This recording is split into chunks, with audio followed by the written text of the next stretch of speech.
The galaxy was vast, ancient, and teeming with life, but humanity was its anomaly.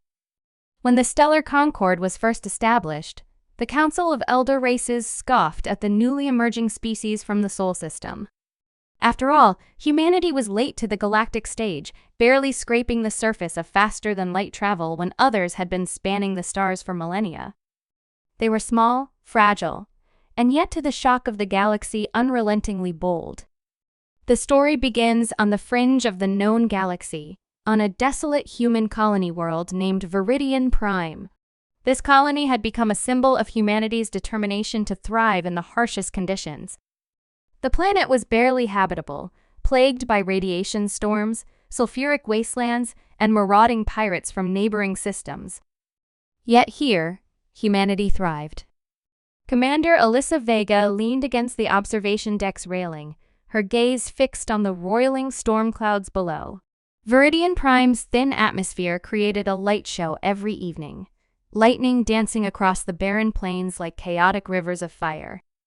It was both terrifying and beautiful, a reflection of humanity itself. "Commander, the Concord envoy has arrived," Lieutenant Darris announced, his voice tinged with both respect and unease. "Right on time," Vega muttered, pushing herself off the railing. She adjusted the collar of her exosuit, the polished insignia of the United Earth Defense Corps glinting under the dim lights of the station. "Let's hope they're ready to listen this time."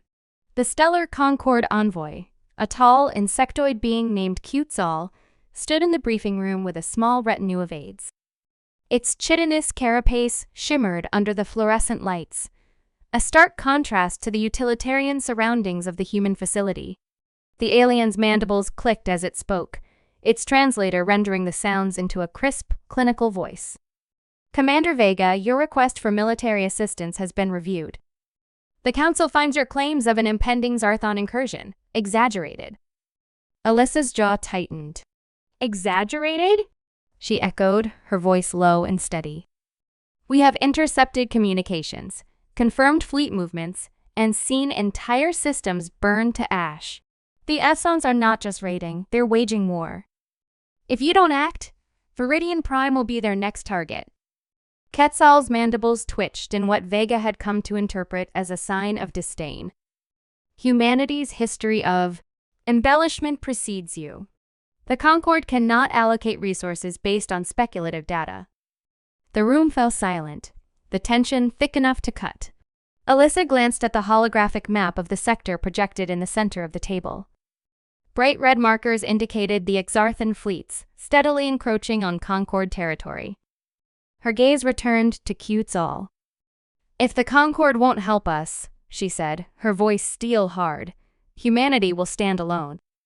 Preparations for the defense of Viridian Prime began immediately.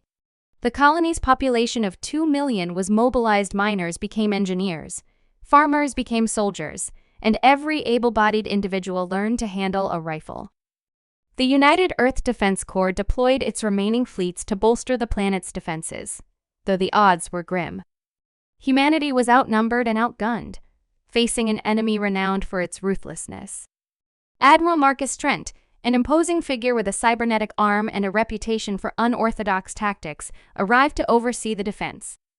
He addressed the gathered forces in the colony's central plaza, his voice carrying over the roaring winds. "We are humanity's last line of defense," he declared. "The Essons think we are weak. They think this planet will fall as easily as the others. But they do not understand what it means to fight humans. We don't break. We don't run.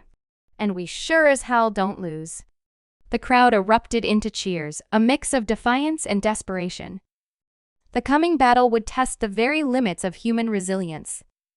When the Exarthan fleet arrived, it blotted out the stars. Thousands of sleek obsidian ships descended upon Viridian Prime, their energy weapons igniting the atmosphere in brilliant flashes of destruction. The human fleet, though dwarfed in size, fought with a ferocity that caught the Sarthans off guard. Admiral Trent's unorthodox strategies, including using the planet's radiation storms as cover, allowed the defenders to inflict significant losses. On the ground, Commander Vega led the resistance. Trenches, automated turrets, and shield generators dotted the wastelands, forming a defensive grid that turned every inch of land into a battlefield. The Zarthans advanced with relentless precision, but humanity met them with ingenuity and sheer willpower. One critical engagement saw Vega and her team holding a vital choke point for 72 hours, repelling wave after wave of Exarthon soldiers. When reinforcements finally arrived, they found the defenders battered but unbroken, their determination etched into every scarred face. As the battle raged on, a message from the Concord arrived. The Council, alarmed by the scale of the Exarthan assault and humanity's unexpected resilience, had voted to intervene. Concord fleets began to mobilize, but it would take weeks for them to reach Viridian Prime. "Typical," Vega muttered when she heard the news. "They wait until we're bleeding out before they decide to help." Despite the bitterness, the news galvanized the defenders. If they could hold the line just a little longer, help would arrive.